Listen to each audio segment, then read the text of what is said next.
Welcome to Cash Talk, the podcast where we delve into the depths of finance, business, and life itself. I'm your host, John Cachia, a multi-award-winning wealth advisor with a passion for empowering ambitious Australians to confidently achieve financial freedom. Hey everyone, before we get started, this is a quick reminder that everything in this podcast is of a general nature and nothing has been tailored to your personal circumstances. So please seek personal financial advice before acting on this information. And welcome back to Cash Talk. Today I'm joined by Anth. How are you, mate? Good. How are you? Not bad, mate. Not bad at all. Today we're going to be talking about a pretty popular topic, and that's about debt. The good, the bad, the ugly about debt.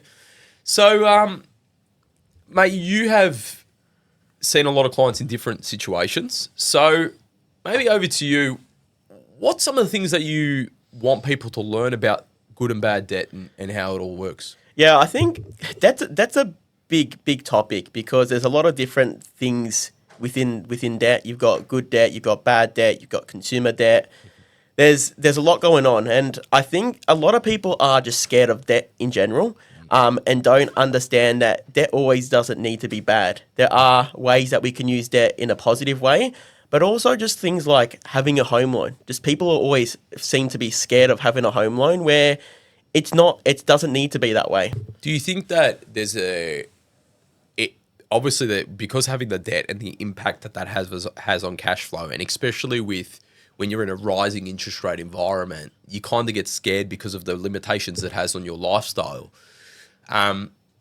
So there's a big psychological barrier in regards to taking on debt. And we're not kind of condoning that people take unnecessary debt. You've got to take debt wisely, but are you starting to see sometimes that fear by carrying debt? 100%. I think a lot of people, they see their budget planner and they see their home loan as their biggest sort of expense, and they try to prioritize just doing everything they can to pay their home loan off as soon as possible. Where sometimes it may not be the right decisions. Look, sometimes it is, but in other times it may not. Especially like it depends on in your stage of life. Like I think for a lot of people, the goal of being debt free prior to retirement is a big one, and they want to try do that as quick as possible. And some people feel like they're able to retire once their debt's paid off.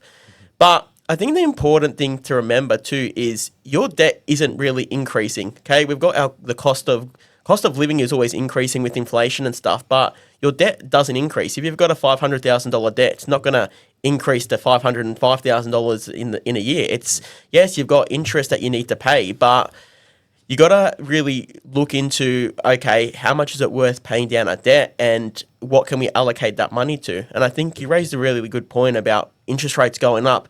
People weren't so scared of debt probably 12, 24 months ago, but as interest rates started to rise, people really started to get scared.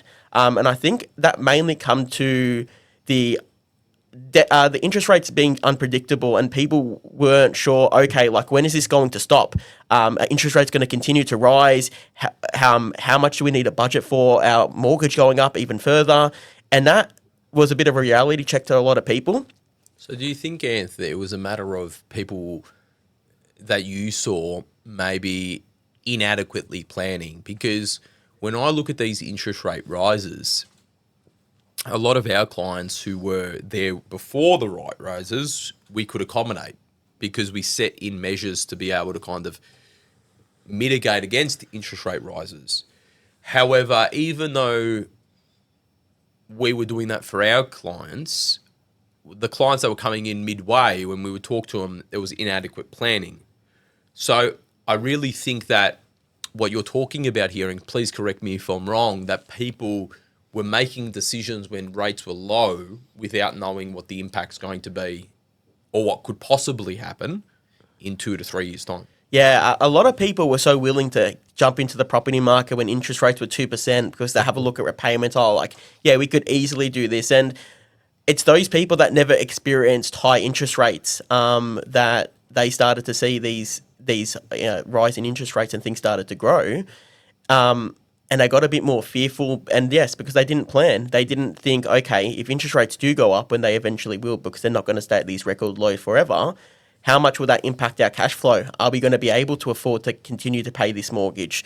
So yes, inadequate planning was a big sort of factor in the fear, but those people who did plan were able to maneuver around the situation a lot better.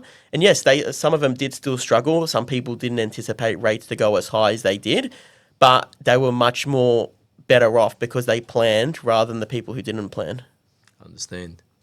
Now, we're talking a lot about, obviously, houses and that, and I'm hearing from you that two things around people's mindset around debt, also inadequate planning, and that debt is not necessarily a bad thing if it's used wisely. So when you're talking about using it wisely, which is often referred to as good debt is when we're investing into something. If something's going to generate you an income. So when you look at people buying an investment property, people using debt to maybe get shares, that is considered good debt because it's tax deductible. And the reason why it's tax deductible is because it's helping you to generate another income. However, it's a little bit deeper in that to then understand if it's right for you to take on that good debt, is it? Because there's a few moving parts there. Yeah, 100%. Like, one of the biggest one is your risk tolerance. Like, if you're not able to bear risk and you're someone that, I don't know, if things change, you're going to lose sleep overnight, then obviously that's something that's not for you. But there are some people who are wired a little bit differently, and they're willing to take on a little bit more risks, mainly because they understand a little bit more, or they have some goals that require them to take this risk. But yeah, if you're using debt to help you grow, it can be very beneficial. So do you take on debt for the sake of taking on debt? And what I mean by that is, like, yes, you can tolerate the risk. Do I take that investment debt on just because I can? Or is there more facets to that?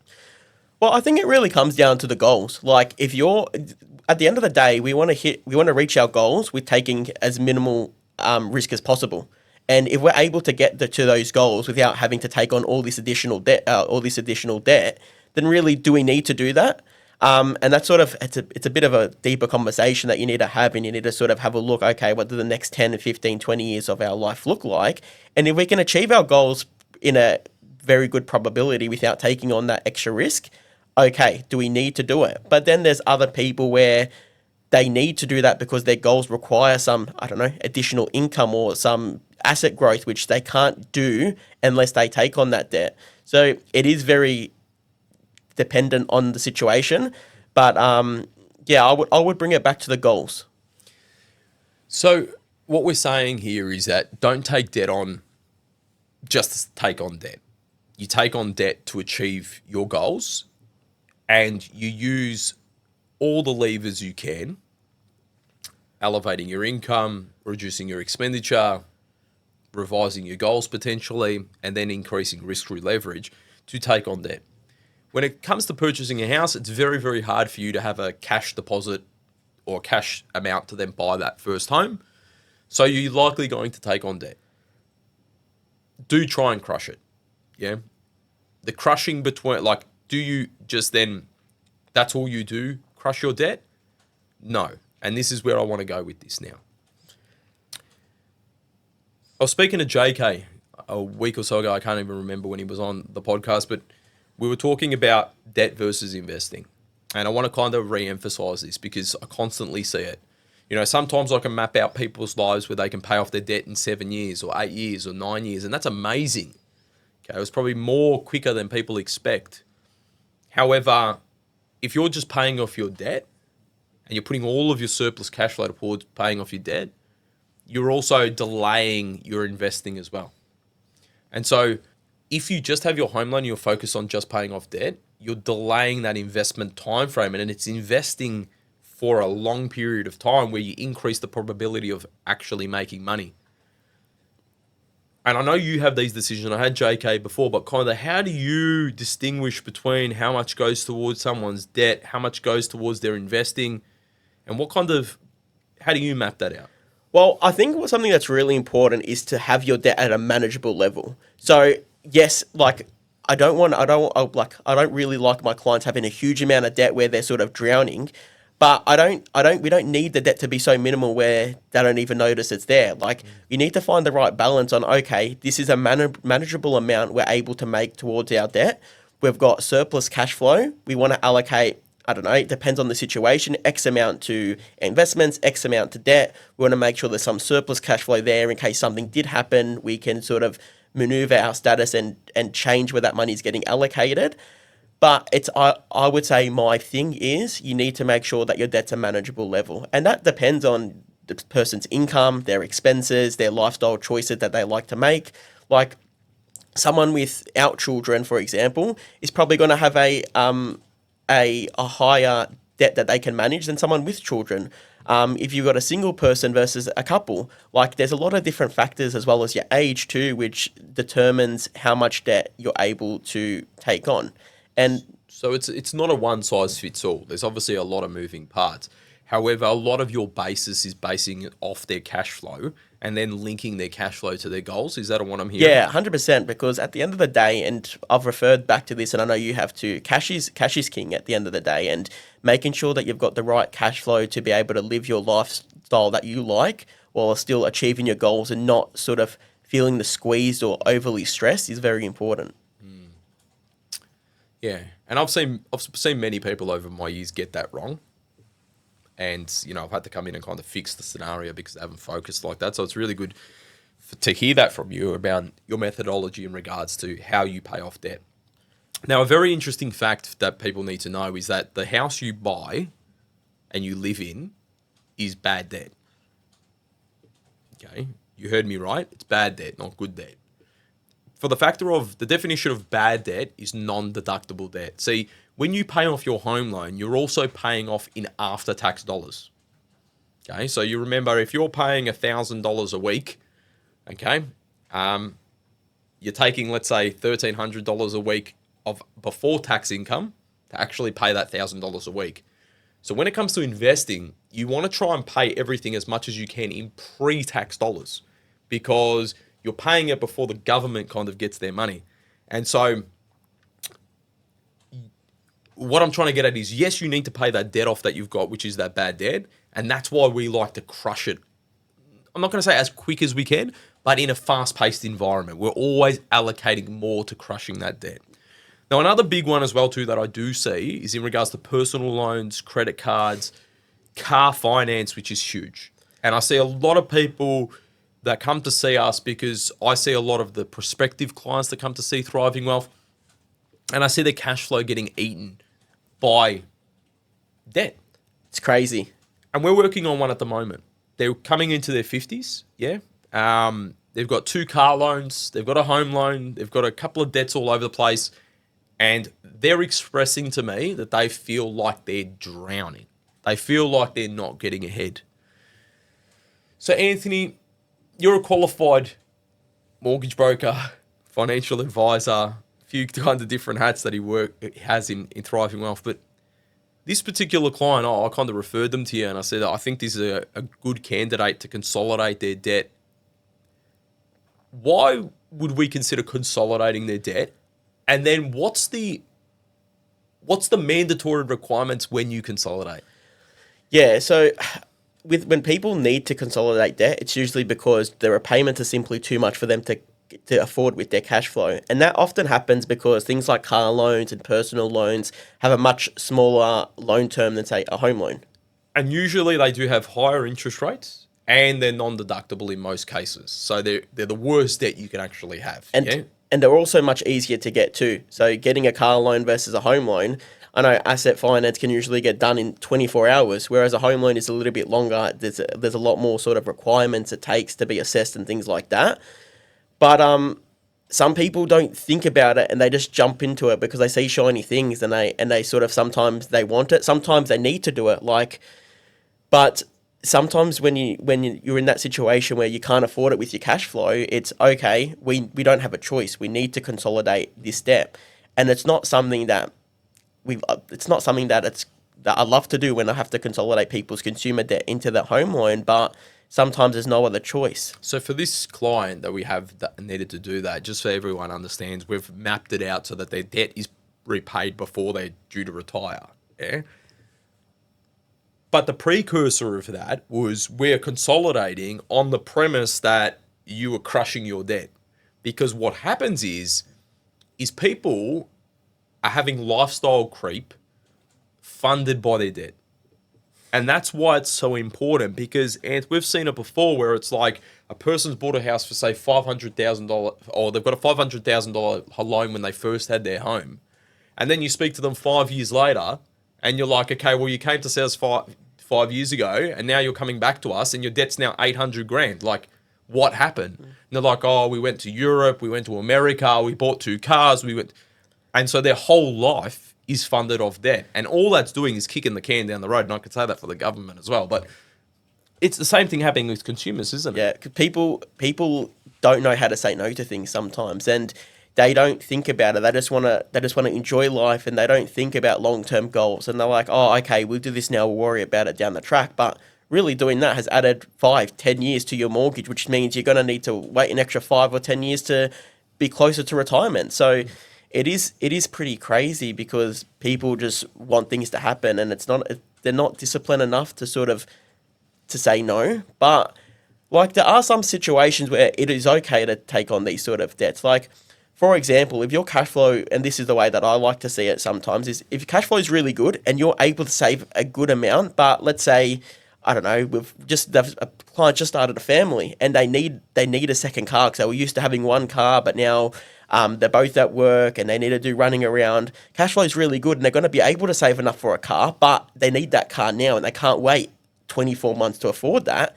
Sometimes I don't mind people getting that car finance because they've got the cash flow and they know they can afford it, but it's just about bringing that goal forward and buying that car now rather than waiting. But are you then doing that on the premise that they're disciplined to stick to the plan? 100%. So I think that's the key thing here.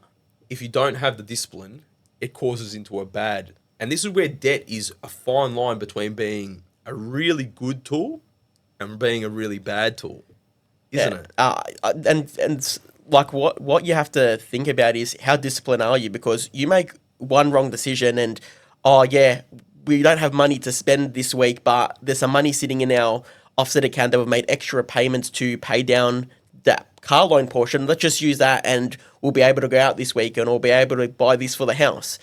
You do that a few times, you've gone into, let's say, an extra $10,000 worth of debt.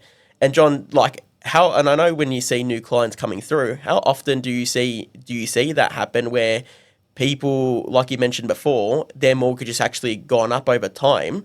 Let's say someone's bought their house and it was worth $500,000, but now it's worth $800,000, for example, but their loan hasn't changed. How often do you see that happen? I would say that probably, just taking a stab, I would say 40 to 50% of people, their debt is bigger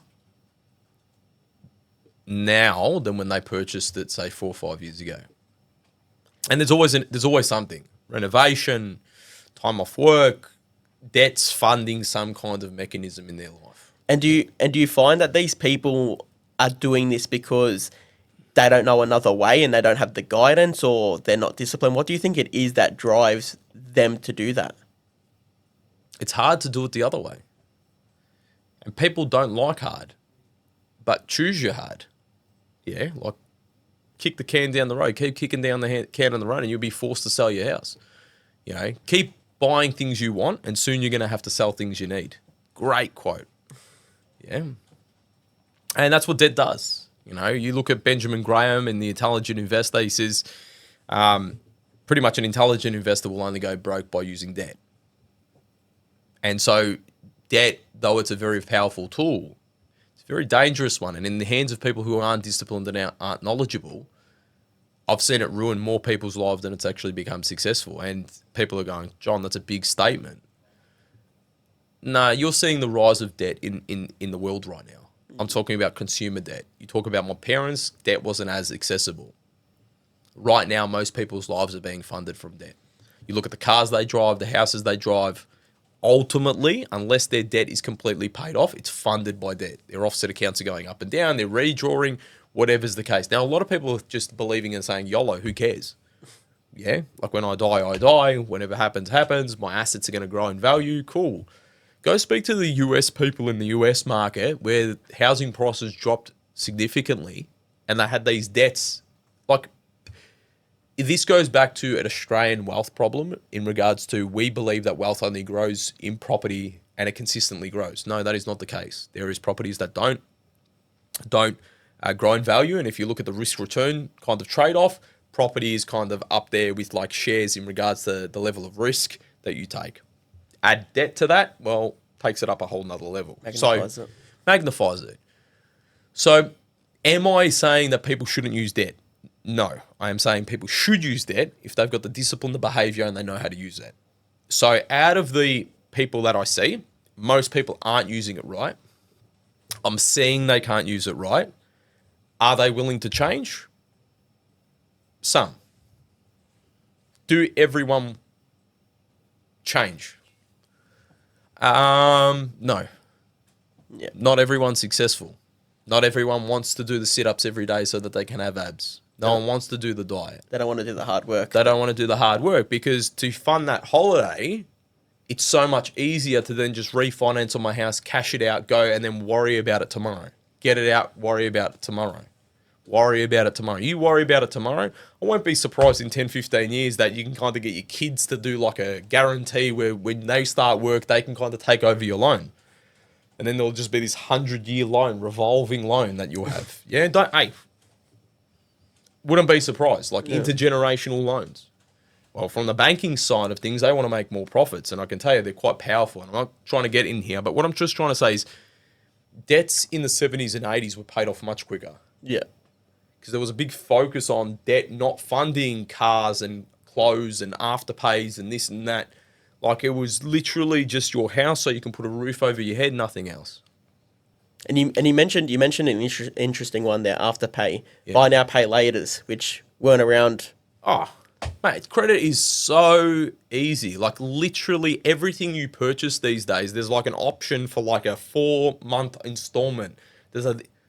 You're still got to pay that. And I think when it comes to financial literacy, we have another problem in regards to financial literacy is low in most countries. And therefore, being able to use a very powerful tool like debt with a low financial literacy, it's dangerous. But I want to talk about the flip side as well of this because I've been focusing on bad side. Let's focus on good side. You use debt wisely. Powerful, man. Powerful. You know, like some of my biggest successes are buying using debt correctly. You know, having the discipline to execute on decisions and opportunities by funding debt, using someone else's money to then fund an investment opportunity and gain access to something that someone else doesn't have. But it goes back to the premise of what you talked about, having discipline and having good cash flow enables me to do it. Yep. Yeah. Now, you know me because you're my advisor. You probably say that I could probably take on more risk, but I choose not to because I only take the risk that we need to take rather than what I want to take.